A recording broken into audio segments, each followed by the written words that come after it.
Oi gente, eu sou a Janine, você está no Arqueologando e o vídeo de hoje vai ser sobre os códices maias. Eu comecei uma sequência de vídeo que eu tô falando sobre os deuses e eu falei pra vocês que o que se sabe dos deuses maias é o que tá escrito nos códices e nos templos. Então já se inscreve no canal, acompanha todo esse segmento que a gente tá fazendo pelos maias aqui no Arqueologando e bora lá!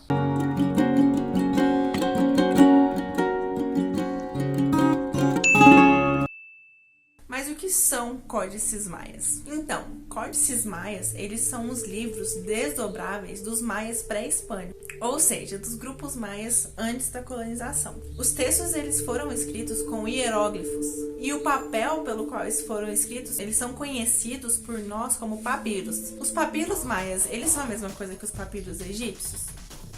Continua aí, vamos ver se sim ou se não. Bom, os papiros maias, eles eram feitos de cascas de árvores, mais especificamente cascas de figueira. E tem gente que fala que eles são mais resistentes que os papiros egípcios. Esse papel, ele é chamado pelos maias de rum. E esses códices, eles são o produto do trabalho de escribas, que eles eram especializados para fazer aquilo, e eles contavam com a ajuda do deus macaco, porque tinha uma divindade que ela era encabida para esse tipo de coisa. Acredita-se que o rum, que é o papiro, ele foi desenvolvido entre o século V. Atualmente, se tem 4 grandes códices pelo mundo, e cada códice desses, eles são nomeados de acordo com o lugar em que eles estão. E eles são o Códice de Dresden, o Códice de Madrid, o Códice de Paris e o Códice de Grolier. E a partir desses códices, desses textos, que se entende como que os maias faziam seus rituais, como que eles fizeram o cálculo dos seus calendários, como que eram representados seus deuses, qual a importância dos deuses para eles e também como eram feitos os números. Então vamos falar um por um. O Códice de Dresden.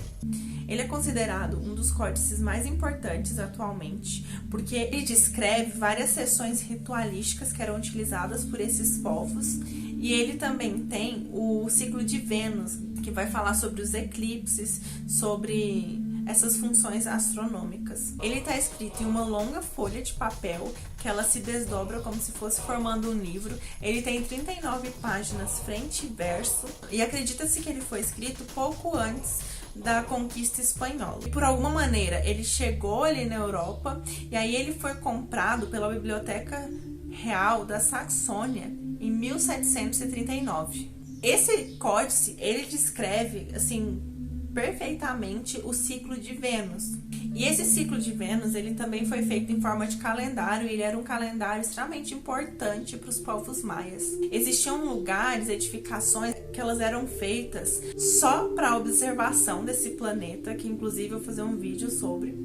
E lá eles mediam a massa do planeta, eles contavam quantos dias esse planeta estava no céu. Eles fizeram cálculos que mostram precisamente a distância que está Vênus do nosso planeta. E eles acreditavam que esse ciclo que Vênus tinha, ele seria importante nas funções de guerra. Então sempre que os comandantes, os líderes, eles iam planejar guerras, eles faziam guerras de acordo com o ciclo de Vênus. Então quando Vênus ia aparecer, eles iniciavam essas guerras e eles terminavam quando Vênus sumia.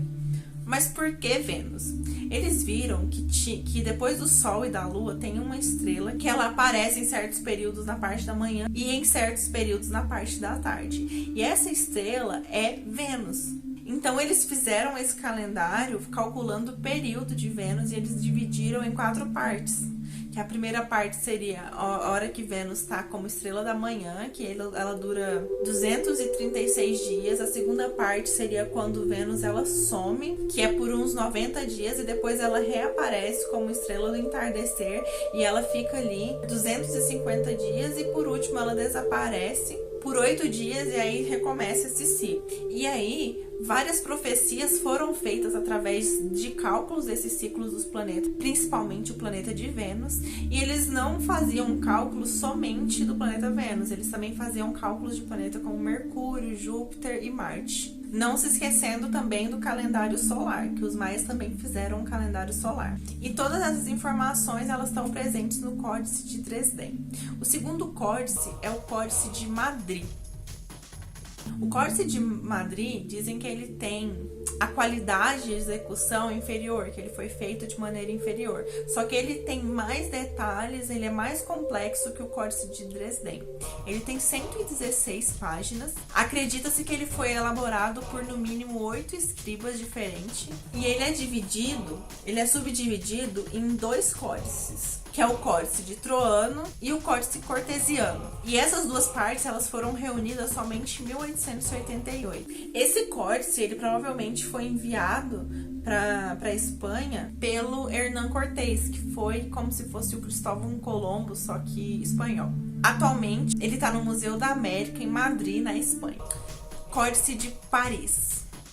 É nesse códice que estão as profecias Tuns e Catuns, dentre elas a profecia do calendário maia, do fim do mundo e tal.